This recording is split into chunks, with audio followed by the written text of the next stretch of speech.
Oi, gente, tudo bem? Na aula de hoje, nós vamos começar a falar sobre contestação, que seria aqui, então, a primeira das modalidades das respostas do réu com a qual nós vamos trabalhar. A contestação, ela é uma peça de resistência. A contestação é a peça através da qual o réu apresenta a sua defesa.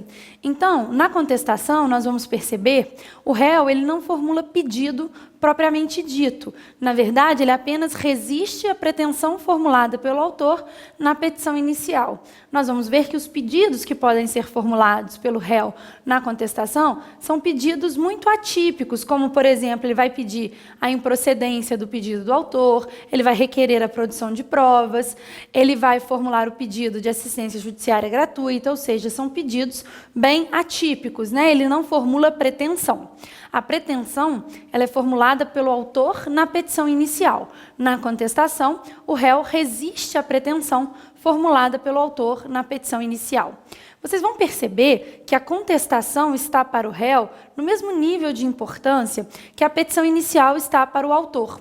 O autor, no momento em que ele elabora a petição inicial, o conteúdo daquela petição inicial é a demanda, é a pretensão do autor, é aquilo que ele pretende obter frente ao Estado juiz.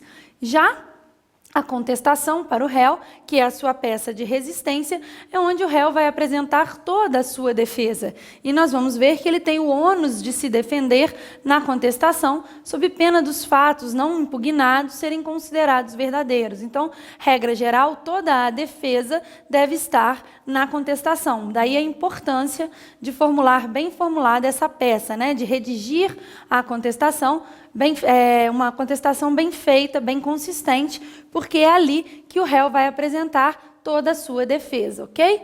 No procedimento comum, a contestação é escrita e deve ser assinada por quem tem a capacidade postulatória. Bom, aqui a gente está falando da forma da contestação. A contestação, regra geral, ela tem a forma escrita. No procedimento comum, ela tem a forma escrita e ela deve vir assinada por quem detém a capacidade postulatória. Nós sabemos que a capacidade postulatória, que é a capacidade de praticar os atos processuais de forma eficaz no processo, a capacidade postulatória ela pertence ao advogado e ao Ministério Público. Mas existem exceções, existem hipóteses em que os postulandi é entregue à própria parte. E essa exceção nós encontramos, por exemplo, no juizado especial. Então, pela Lei 9.099 de 95, vocês vão perceber que a contestação ela pode ser feita verbalmente no procedimento sumaríssimo do juizado especial cível, o que vale também para o juizado especial federal, Lei 10.259 de 2001, e para o juizado especial da Fazenda Pública, que é a Lei 12.153 de 2009. No procedimento dos juizados especiais, a contestação ela pode ser feita dentro da própria audiência de instrução e julgamento e ela pode ser feita verbalmente. Se ela for feita verbalmente, ela será reduzida a termo, ou seja, ela será documentada na ata da audiência. E lá no juizado especial, nós sabemos também que a parte pode abrir mão da assistência por um advogado no juizado especial cível em causas de até 40 salários mínimos. A parte pode estar presente desacompanhada de advogado. No juizado especial federal e no juizado especial da Fazenda Pública, qualquer que seja o valor da causa, né, desde que respeite o limite de alçada dos juizados especiais, que no juizado especial federal e da Fazenda Pública o limite é de 60 salários mínimos, também é possível que o réu ingresse sem a presença de advogado no processo. Então, vejam, né? Quando a gente fala que a forma da contestação é uma forma escrita e que ela deve estar assinada por um advogado, ou, né, se o Ministério Público estiver atuando no polo passivo da demanda, assinada pelo representante do Ministério Público, nós estamos nos referindo ao procedimento comum. No procedimento sumaríssimo dos juizados especiais, ela pode ser feita tanto verbalmente quanto por escrito, e ela também pode estar ou não assinada por quem detém a capacidade postulatória, no caso, pelo advogado. Ela pode vir assinada no juizado especial pela própria parte, ou né, ela pode também estar assinada por advogado. Nada impede que a parte vá ao juizado especial assistido por advogado, mas também pode ir sozinho se a causa for de até 20 salários mínimos, como eu disse, no juizado especial civil, e até 60 salários mínimos no juizado especial federal e juizado especial da Fazenda Pública, ok? Então, essa seria a forma da contestação. Nós vamos falar agora, pessoal, do prazo para contestar, né? Qual é o prazo para a contestação e de quando começa a correr, de quando começa a fluir este prazo para que o réu possa oferecer a sua peça de resistência, a sua peça de defesa, que é a contestação. Vamos lá, o prazo para apresentação da contestação, regra geral, é um prazo de 15 dias, o que está previsto no artigo 335, caput do CPC. Então, esta é a regra. A regra é que o réu tem um prazo de 15 dias para oferecer a sua contestação. Agora, de quando começa a correr este prazo, né? E existem pessoas que possuem prazos especiais para poder oferecer contestação? Então, vamos lá. Se o réu for o Ministério Público, ente público ou representado por defensor público, bem como litisconsortes com advogados diferentes, o prazo será de 30 dias. Então, vejam só, os artigos 180, 183, 186 e 229 do Código de Processo Civil vêm prevendo o prazo em dobro para determinados entes oferecerem a sua contestação. Então, a regra geral é que o prazo para contestar é um prazo de 15 dias. Mas o artigo 180 do CPC, ele vai conferir um prazo em dobro para o Ministério Público. Na verdade, o artigo 180 diz que o Ministério Público tem prazo em dobro para a prática de todos os atos processuais em geral, salvo aqueles, né, em que ele possuir prazo especial, porque aí regra especial revoga a regra geral. Mas, na regra geral, o artigo 180 confere prazo em dobro para o Ministério Público praticar os atos processuais em geral. Então, se o Ministério Público estiver no polo passivo da demanda, na condição de réu, ele terá o prazo em dobro para oferecer contestação, ou seja, ele terá um prazo de 30 dias. Esta regra também vigora para os entes públicos, né? Então, se nós estivermos diante da Fazenda Pública, União, Estado, Distrito Federal, município, respectivas autarquias, nestas hipóteses, eles também, né, os entes públicos, detêm prazo em dobro para oferecer contestação. Então, o prazo deles de 15 passa a 30 dias. Esta mesma regra, ela também vale para a Defensoria Pública. A Defensoria Pública, pelo artigo 186 do Código de Processo Civil, também tem prazo em dobro para a prática dos atos processuais, o que inclui a contestação se a Defensoria Pública estiver atuando, né, na defesa dos interesses do réu da demanda. Aí, neste caso, o réu, assistido pela Defensoria Pública, terá um prazo de 30 dias para oferecer contestação.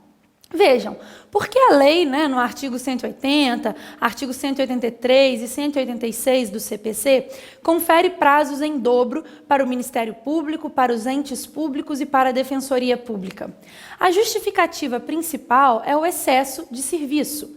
Porque o Ministério Público, né, os promotores de justiça, os procuradores da Fazenda Pública e os defensores públicos, eles têm uma carga de serviço maior do que a dos advogados particulares, que eles têm ali um tempo maior para se dedicar à causa do seu cliente do que o MP, do que o ente público, do que a Defensoria Pública. Então, em virtude deste excesso de serviço, né, que existe no âmbito da Defensoria, do Ministério Público e da Fazenda Pública, é que a lei entende por bem conferir aí um prazo em dobro para que eles ofereçam contestação. O que a doutrina vem colocando, pessoal, é que este prazo em dobro aqui não viola o princípio da igualdade processual. Eu não sei se vocês se lembram, mas o princípio da igualdade processual, ele determina que as partes devem ser tratadas no curso do processo de maneira igualitária, não podendo o juiz ou a própria lei conceder privilégios a uma parte em detrimento da outra.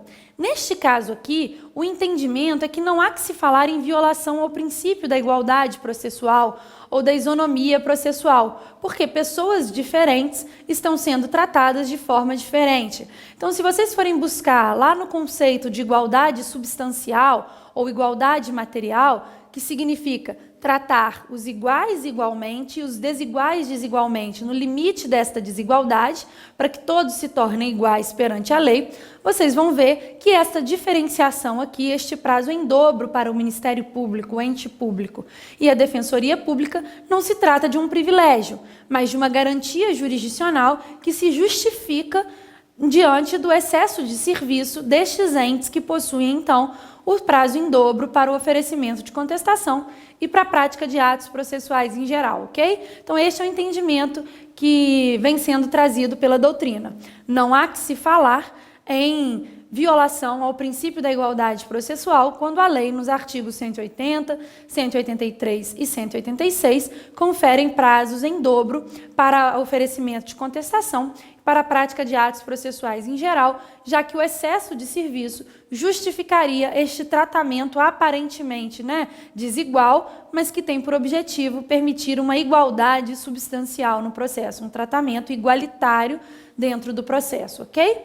Além destes entes, da Defensoria, do Ministério Público e do ente público terem prazo em dobro, o artigo 229 do CPC também confere prazo em dobro para a prática de atos processuais se os réus forem litisconsortes com advogados distintos, pertencentes a escritórios de advocacia distintos.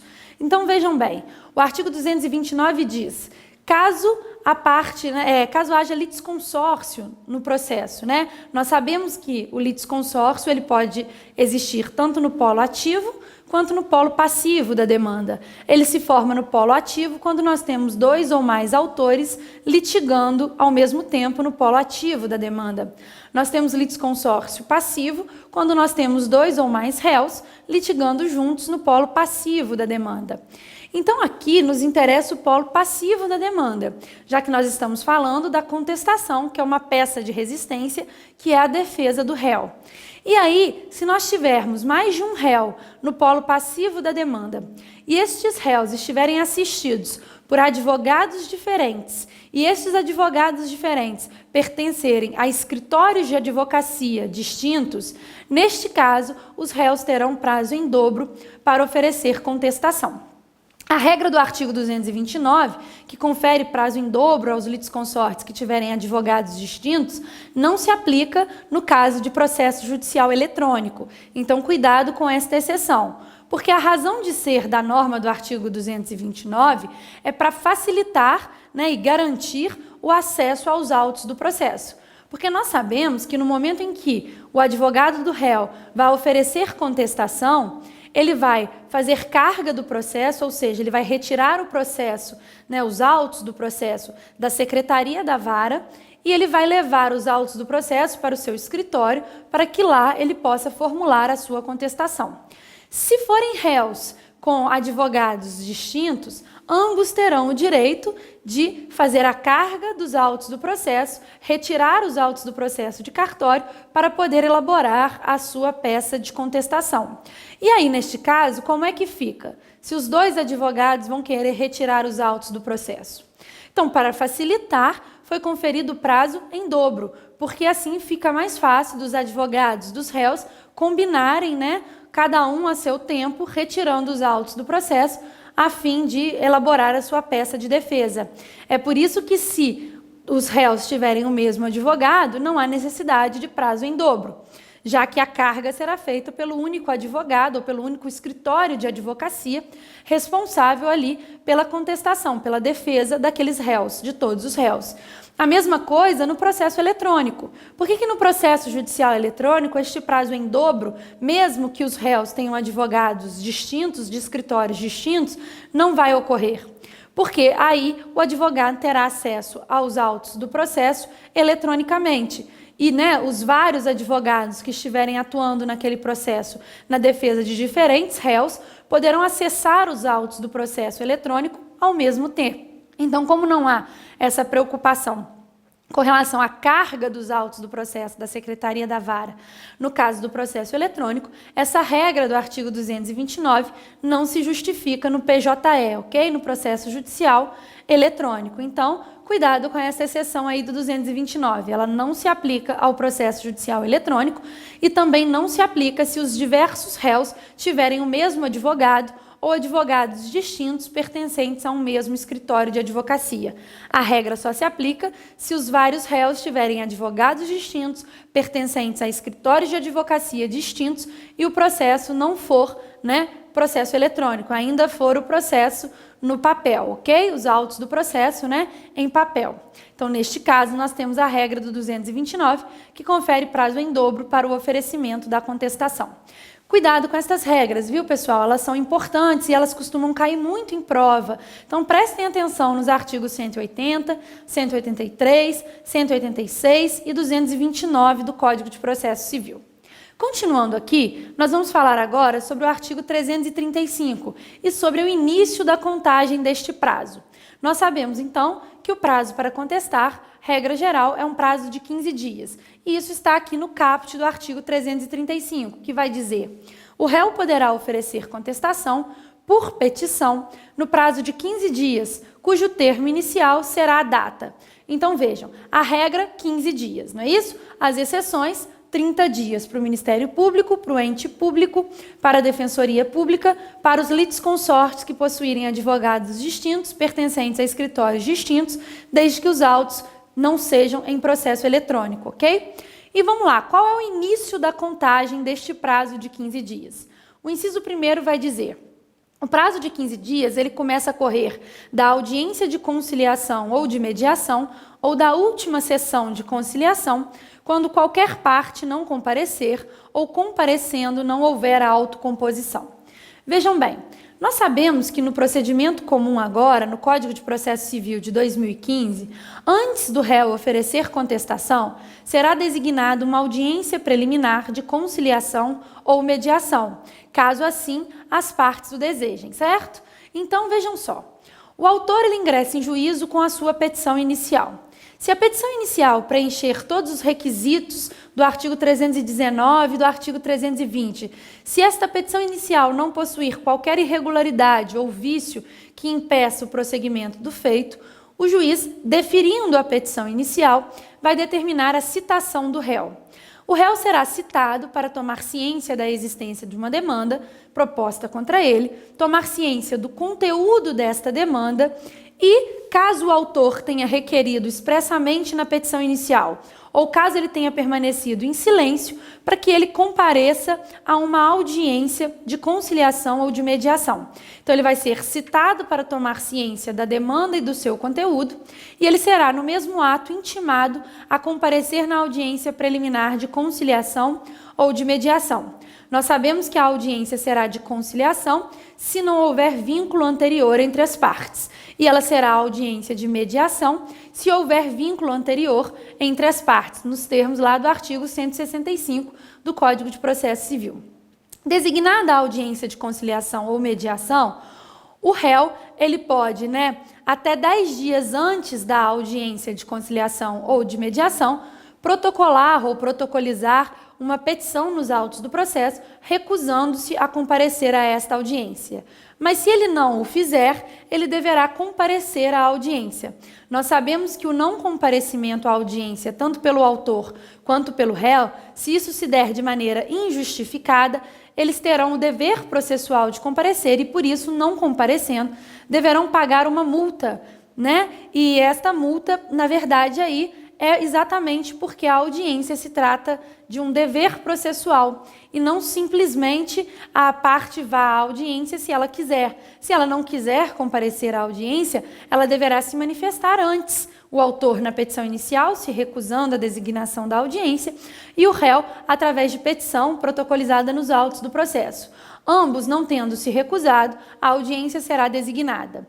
E aí, eles vão comparecer à audiência.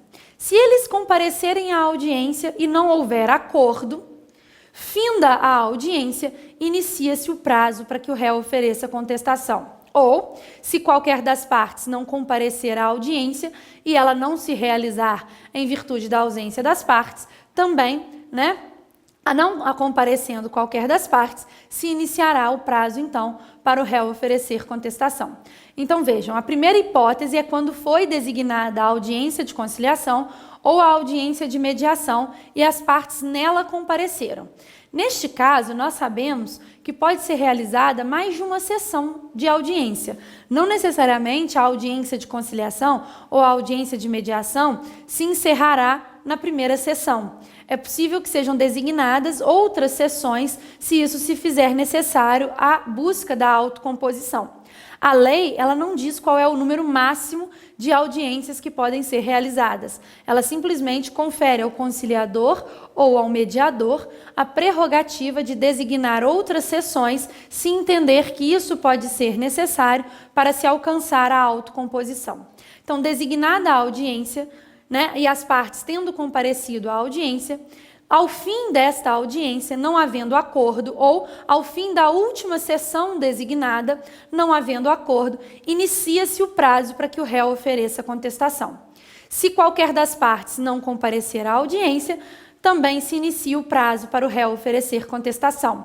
E aí lembrem-se, que em se tratando de um prazo processual, a contagem se dá excluindo o dia do início e incluindo o dia do término. Então, o último dia, em que se realizou a sessão de audiência, ou no dia da audiência em que as partes compareceram e não chegaram a um acordo, ou que as partes não compareceram, este dia, o dia designado para a audiência, ou o dia designado para a última sessão, em não havendo acordo ou as partes não comparecendo, este dia não entra na contagem do prazo, porque o dia do início não é computado. Então, você vai começar a contagem do prazo no dia seguinte, à última sessão realizada, ou no dia seguinte ao da audiência designada, caso qualquer das partes não tenha comparecido. E aí, lembrem-se, o dia seguinte, se o dia seguinte for dia útil, porque prazo processual não se inicia e nem termina em dia não útil. Então, se o dia seguinte não for dia útil,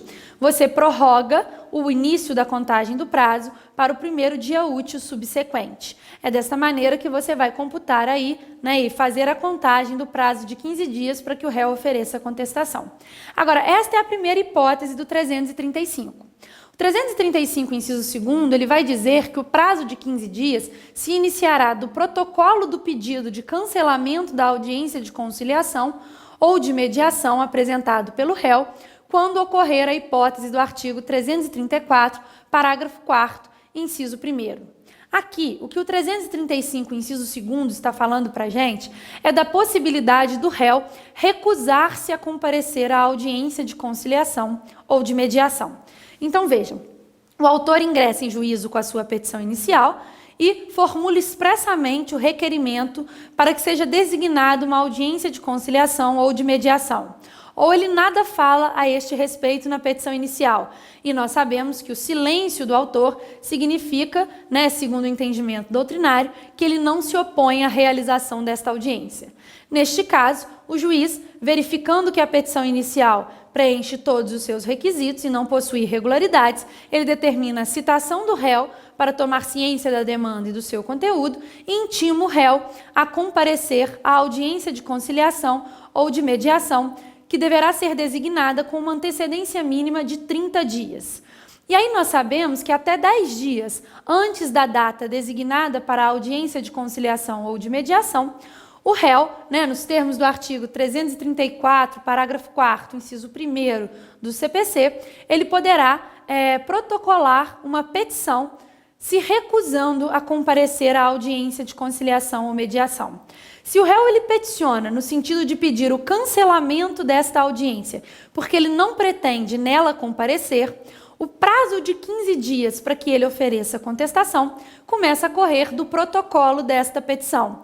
E aí, lembrando, mais uma vez, que se é prazo processual, exclui o dia do início e inclui o dia do término, Então, o dia do protocolo da petição não entrará na contagem do prazo. Sendo o dia útil, o dia subsequente, nele começará a correr o prazo de 15 dias. Ou então, se o dia subsequente não for dia útil, o prazo processual começa a correr do primeiro dia útil subsequente ao protocolo da petição, do réu requerendo o cancelamento da audiência de conciliação ou mediação, ok? E ainda existe aqui o inciso terceiro, que prevê uma terceira possibilidade de início de contagem do prazo de 15 dias para o oferecimento de contestação.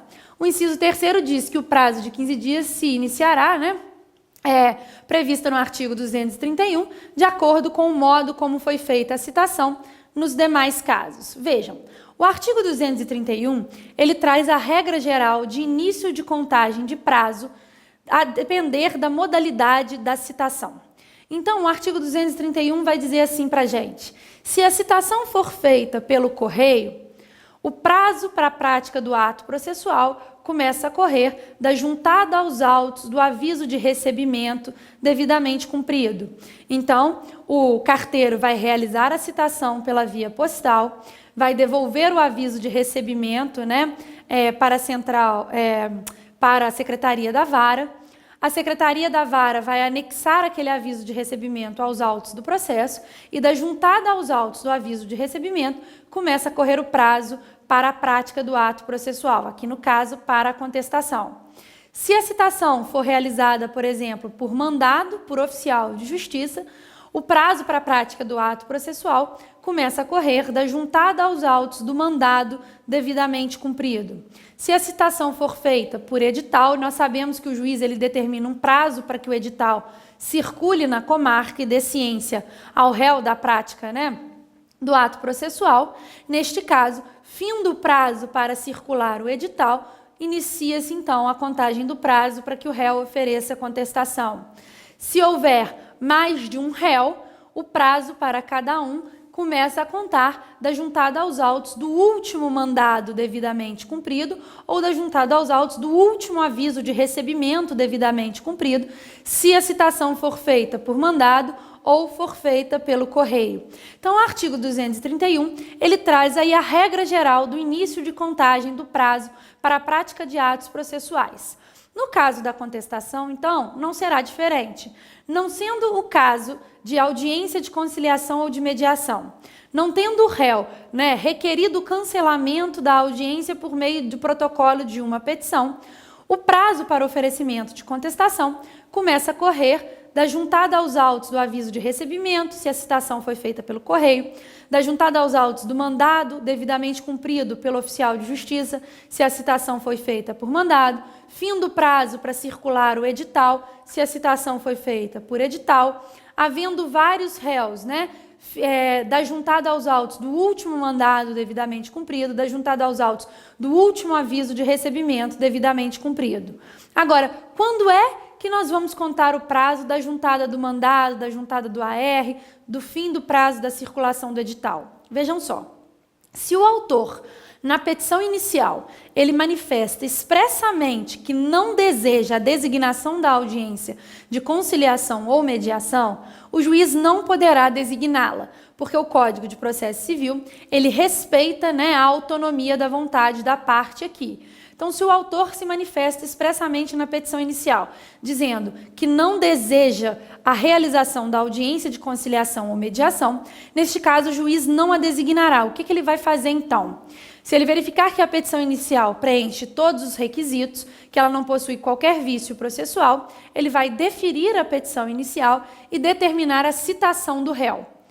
Uma vez citado, o prazo para contestar começa a correr da juntada aos autos do mandado de citação cumprido, da juntada aos autos do aviso de recebimento cumprido, do fim do prazo para circular o edital, se a citação foi feita por edital, por exemplo, certo? Se a citação foi feita por carta precatória, da juntada aos autos da carta precatória, perante o juízo deprecante, devidamente cumprida, ou seja, do retorno da carta precatória ao juízo deprecante, devidamente cumprida, quando ela for juntada aos autos do processo, inicia-se o prazo de 15 dias para o oferecimento da contestação.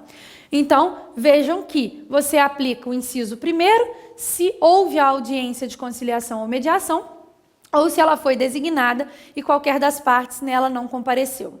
Você aplica o inciso segundo, a regra do inciso segundo, se o réu peticionou pedindo o cancelamento da audiência de conciliação ou mediação. E você aplica o inciso 3º se o próprio autor se recusou, a participar da audiência de conciliação e mediação, razão pela qual o prazo para o réu contestar começa a correr nos termos do artigo 231 do CPC, da juntada aos autos do AR, do mandado, fim do prazo para que o edital circule, retorno da carta precatória aos autos do processo, ok? Nos termos do artigo 231 do CPC, que vai prever essas regras aí pra gente. Então, pessoal, eu vou parando por aqui e na nossa próxima videoaula nós vamos continuar falando sobre o prazo para contestação. Então, eu espero que vocês continuem comigo para a gente continuar falando, então, sobre os prazos na contestação. Um grande abraço!